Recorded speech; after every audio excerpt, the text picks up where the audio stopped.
Hello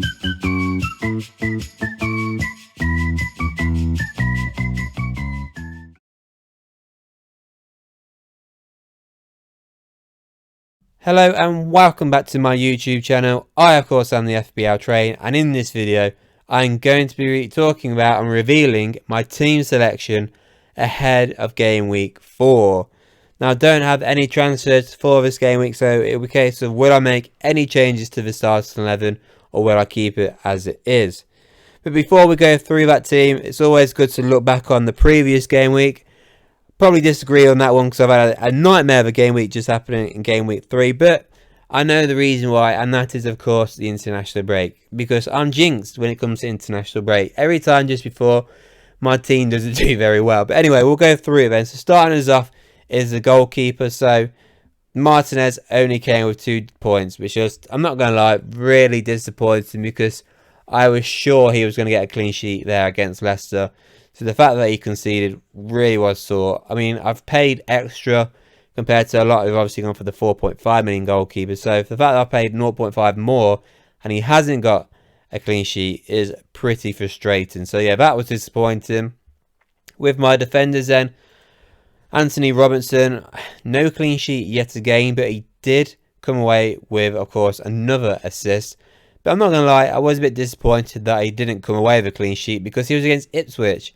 And there's always a good chance against, obviously, a team that's come up from the Championship to get a clean sheet. So the fact he didn't was disappointing, but I'll definitely have to take that assist that he earned. But again, he did get a yellow card though, which meant he came away with 4 points instead of 5.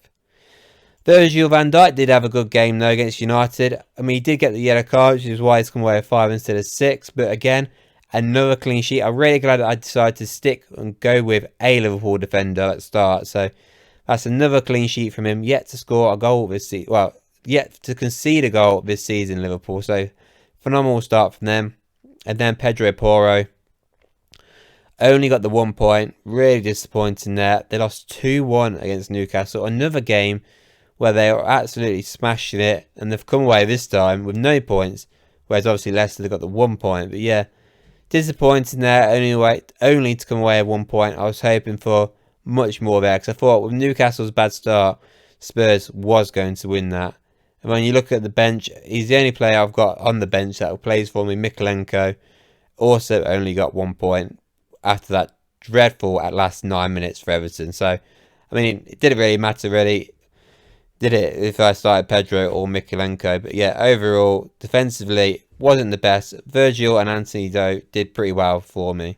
So then the midfield. Now, I just want to go straight into it because this is why I've had a bad game week, and that is Cole Palmer. As you can see, he was my captain for game week 3. So all of you had all those points from Haaland or Salah. I got none of those. I had 6 extra points from Cole Palmer. He did get an assist, so he got a return.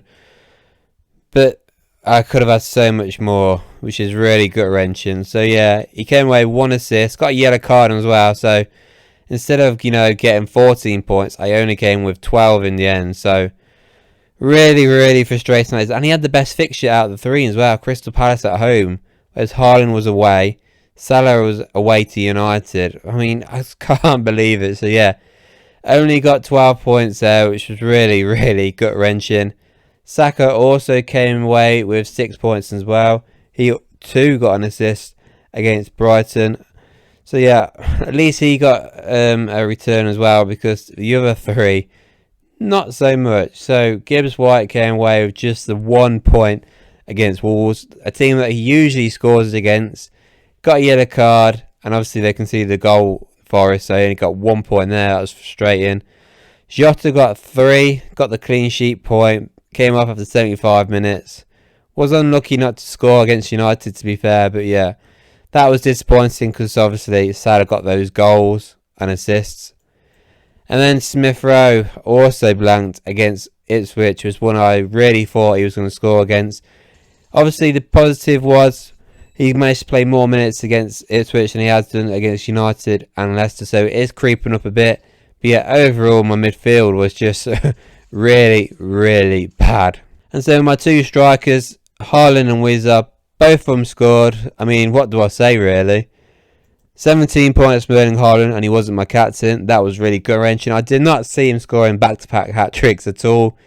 But he did, and he made me look stupid. So I lost out on 17 points there. And Wizza, who I replaced with Isak, who also scored, came away with 8 points, where Isak came away with 9, which was frustrating as well.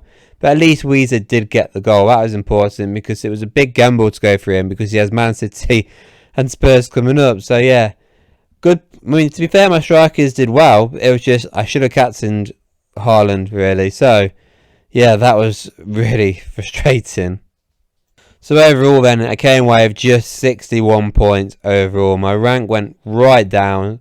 I was about 600k to now being 1 point over, should I say, 1.8 million. So yeah, real disastrous game week overall.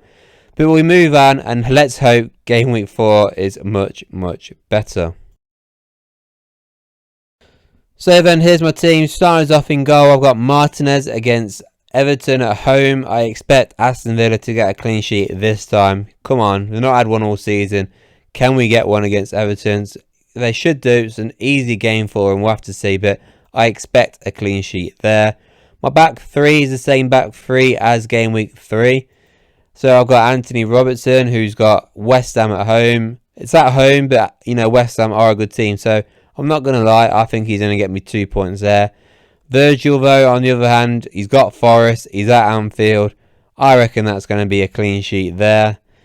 Pedro Porro, on the other hand, has got Arsenal at home. I don't think that's going to be a clean sheet, and I have a feeling he's coming away with 1 point there. Now, I could swap him for Mikalenko, but he's got Aston Villa away, and I don't think he's going to get a clean sheet either. So, defensively, I'm in a bit of a shambles this game week. I expect my goalkeeper and Virgil to do well, but the other two, not so much. So, 50-50, really, and how I'm going to get on. If I get 3, clean sheets out of the 4, I'll be happy with. 2, I expect. 1 will be a shocking performance, really.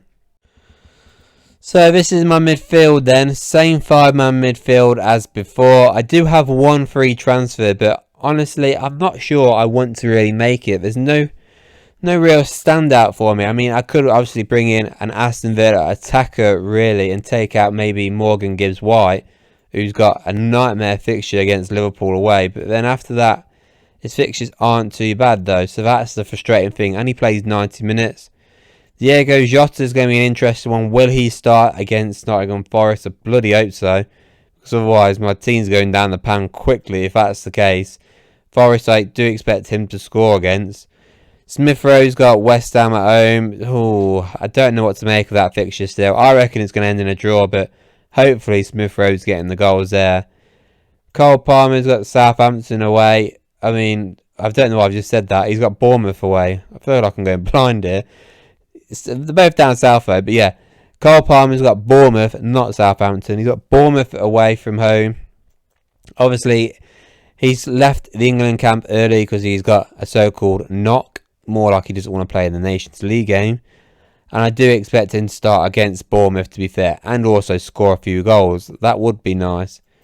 And then finally, I've got Saka as well, who's obviously got a tough fixture against Spurs. But the way Spurs play, I expect Saka to do really well in that game. But overall, I've got to say, it's probably similar to my defensive options, really. I'd say Palmer and Diego Jota are the two I can see doing well. The other 3, I mean, particularly Gibbs-White and Saka, I'm not so sure about. And obviously, anything could happen with Smith Rowe in that West Ham game. And that leaves me with the 2 strikers then. What a shock, it's the same 2 strikers as before. Of course, I'm not making any changes to my team, well, in terms of substitutes, because Cannon's left Leicester on loan. Barker's left Brighton on loan. And Everton with Mikalenko has been awful. So it's going to be Wizza and Haaland being my front 2 strikers. Wizza's got an absolute nightmare fixture against Man City, and Haaland's got a decent fixture against Brentford. So, oh god, I don't know. I would love it if Brentford, should I say, win 3-0 and Wizza gets a hat-trick and Haaland blanks. Even though I'm going to be captaining, and I am going to be captaining him, Erling Haaland, just because of the fact, yes, Palmer's got the better fixture, but Jesus Christ, the way Haaland's playing at the minute, there's no chance in hell I'm going to dare to not have him as captain right now. So that is how the team is going to be shaping up for game week 4. I really don't see myself making any transfers unless there's an injury that's came out of the international break. But for now, I can't see any at this moment in time. But we'll have to see what happens with the press conference and that. But yeah, that is my team for game week 4. Hopefully it's much better than game week 3 and I get a green arrow. But yeah, let me know what you think of my team, and let me know what your team is set up for game week 4, and have you wildcarded for game week 4. Thank you for watching this video. Before you go as well, please as well, do not forget to like this video, even if you didn't like it. If you like it anyway, that will be a bonus. And please as well, do not forget to subscribe to the channel, and I'll see you all on the next one.